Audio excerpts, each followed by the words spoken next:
लाडकी बहीण योजनेच्या पात्र लाभार्थी महिला नोव्हेंबरपासूनच्या हप्त्याची वाट पाहत आहेत.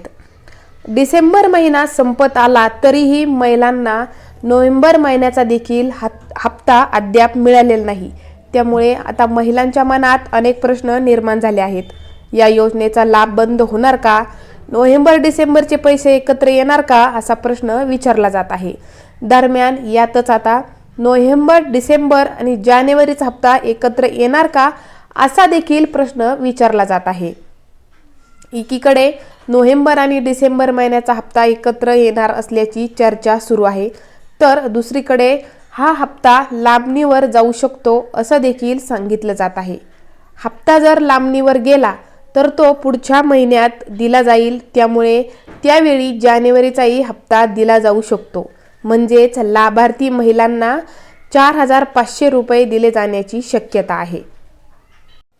लाडकी बहीण योजनेत महिलांना KYC करणे अनिवार्य केलेले आहे. जर तुम्ही KYC केली नाही तर तुम्हाला योजनेचा लाभ मिळणार नाही. यासाठी 31 डिसेंबरची मुदत आहे. या तारखेपर्यंत तुम्ही जर KYC केली तरच त्या पुढचा हप्ता तुम्हाला मिळू शकतो. त्यामुळे जानेवारी किंवा फेब्रुवारीपासून KYC व केलेल्या महिलांचा लाभ न केलेल्या महिलांचा लाभ बंद केला जाईल. त्यामुळे जर हप्ता लांबणीवर गेला तर तुम्हाला नोव्हेंबर डिसेंबरचाही हप्ता मिळणार की नाही असा प्रश्न सध्या विचारला जात आहे. तुम्ही KYC केली नसेल तर KYC नक्की करून घ्या.